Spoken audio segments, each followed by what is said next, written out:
Mesdames, messieurs, j'espère que vous allez tous très bien. On se retrouve aujourd'hui les amis pour une nouvelle vidéo bilan de cette D23 et de toute cette période où Marvel a pu prendre la parole. Ça y est, le panel de Disney entre guillemets est donc terminé. On a eu de très belles annonces du côté de Pixar, de Disney, des annonces plutôt correctes du côté de Star Wars, on en reparlera sûrement. Mais aujourd'hui ce qui nous intéresse c'est les annonces du côté de chez Marvel Studios et je dois dire que ça a été un petit peu le néant. On va pas se mentir, les annonces de Marvel ça a été du vide. Il y a eu quasiment rien concernant tout ce qui concerne le MCU. C'est très dommage et j'ai envie de dire que si il n'y avait pas les leaks, si jamais les téléphones étaient interdits dans la salle de la D23, on n'aurait rien eu. On n'aurait strictement rien eu à part le trailer d'Agatha. Et c'est très dommage je trouve de ne rien partager comme ça. Alors oui ça a toujours été comme ça les événements comme la D23, la Comic Con. Mais tout de même je trouve ça dommage que Marvel ne profite pas publiquement de cet événement en dévoilant plein de choses. Ça permettrait vraiment de hype les gens à ce moment là. Parce que c'est des événements qui font que... Mais non, bon on a eu plein de leaks quand même. C'est pour ça que c'est hyper intéressant. C'est que oui le panel en soi publiquement n'était pas ouf. Mais pour ceux qui étaient là-bas ils se sont régalés. Et bien nous aussi pour le coup ils ont pu nous faire un petit peu profiter. Et on commence comme vous le voyez, alors ça va être une vidéo très chill où on réagit aux annonces etc. Vous le voyez, on a eu un nouveau poster pour Agatha All Along, un poster très stylé pour le coup, j'aime bien. Et on a eu un deuxième trailer pour la série que pour le coup je n'attends pas du tout, on va pas se mentir. Pour ceux qui ont vu le live d'ailleurs merci à ceux qui étaient présents, mais j'attends vraiment pas la série, c'est à dire que je m'en bats les steaks, littéralement. Je trouve que le trailer est pas mauvais, c'est pas moche etc. Il n'y a rien qui est pour le coup mauvais, mais c'est pas non plus hyper hypant. Pour moi la série elle a pas lieu d'être, c'est vraiment inutile au possible et on va juste perdre du temps avec une série qui va nous mener nulle part sûrement.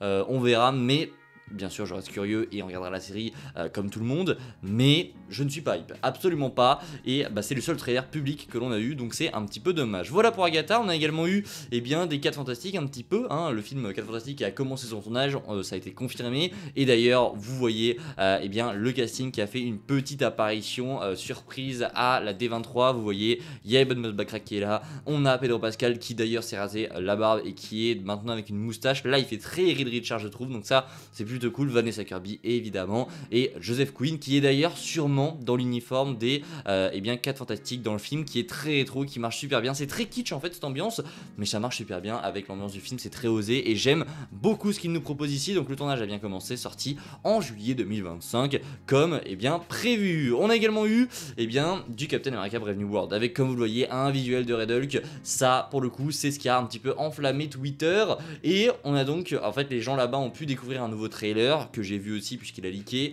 que je ne peux pas vous montrer malheureusement. Il y aura aucun trailer dans cette vidéo parce que vous le savez si jamais je monte des extraits etc, je me prends un gros ban littéralement, donc je ne peux pas les montrer. Et donc dans ce trailer à la fin ça termine par ce visuel où le président Ross se fait donc un petit peu maîtriser par tout le monde. Devant en fait il est en train de faire un discours et donc il se fait maîtriser, il est mis au sol et après on a un plan où on voit donc son pupitre et lui qui se relève en Red Hulk et il crie comme ça. Alors je dois avouer que le visuel est plutôt cool, je trouve que de face comme ça il est très très beau et ça marche très très bien, c'est Harrison Ford etc, ça se voit, mais l'animation où il se lève je la trouve dégueulasse. On va pas se mentir, vraiment, l'animation on le voit se lever, je peux pas vous la montrer malheureusement, mais allez voir sur Twitter si ça vous intéresse. Il y a une animation où vraiment on le voit se lever et je trouve ça tellement dégueulasse. Et en soi, le Hulk est vraiment bien fait, vraiment on voit que les détails sont là, ça marche super bien, mais je sais pas, il y a un truc qui me dérange dans l'animation qu'ils lui ont mis.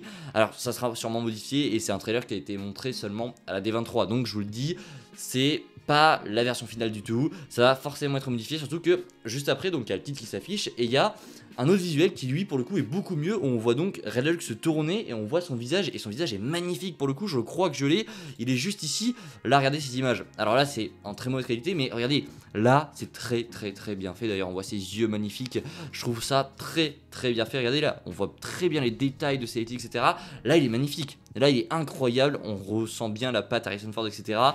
Vraiment, là, il est super bien fait, mais dans l'animation, j'ai trouvé quand même très bof. Alors, voilà, encore une fois, ça a vraiment le temps de changer, mais je dois dire que je suis vraiment satisfait par le visuel, il est trop stylé, et je pense qu'on va avoir un Hulk hyper féroce, mais Voilà, je trouve que l'animation, il y a encore du boulot, et en soi, c'est tout à fait normal parce que le boulot n'est pas fini, il reste encore quelques mois avant de clôturer le film. On parle également d'Ironheart. Ironheart, on attendait peut-être une date de sortie, un premier trailer, et bien oui, on a eu, alors pas la date de sortie, on a eu aucune précision sur la date, on sait juste que ça sortira bien en 2025, et on a eu donc des nouveaux visuels promotionnels où on voit donc eh bien Riri Williams juste ici, et son armure, sa nouvelle armure juste là, et donc il faut savoir du coup qu'on a eu un trailer là-bas en privé, pas pour nous évidemment, hein, pas en public, et donc voici quelques images que je peux vous montrer. On a donc Riri Williams dans son nouveau costume qui est juste ici, on a également un nouveau costume qu'elle aura dans la série qui sera donc eh bien noir et blanc et bleu, donc il est plutôt stylé lui.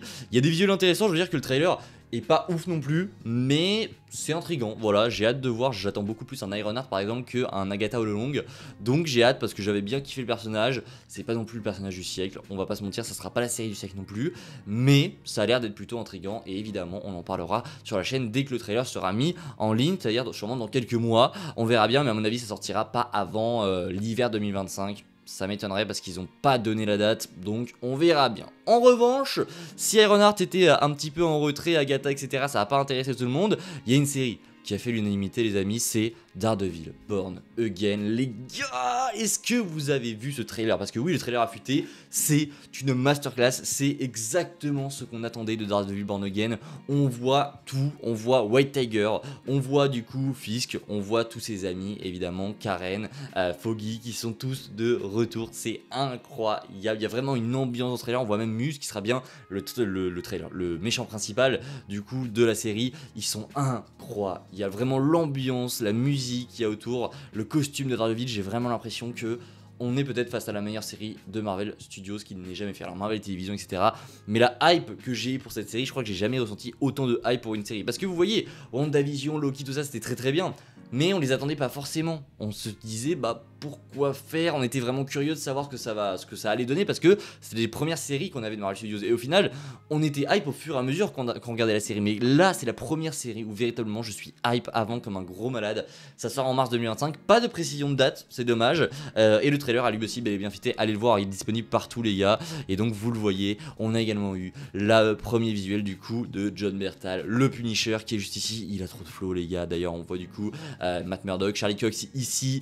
Les gars, c'est juste incroyable. L'ambiance, c'est fou. Allez voir ce trailer, il est juste phénoménal. On a également eu un premier visuel de Muse que vous voyez là. Lui aussi, il est incroyable. Ça a l'air d'être un tueur en série du coup pour le coup, qui a l'air d'être juste fou.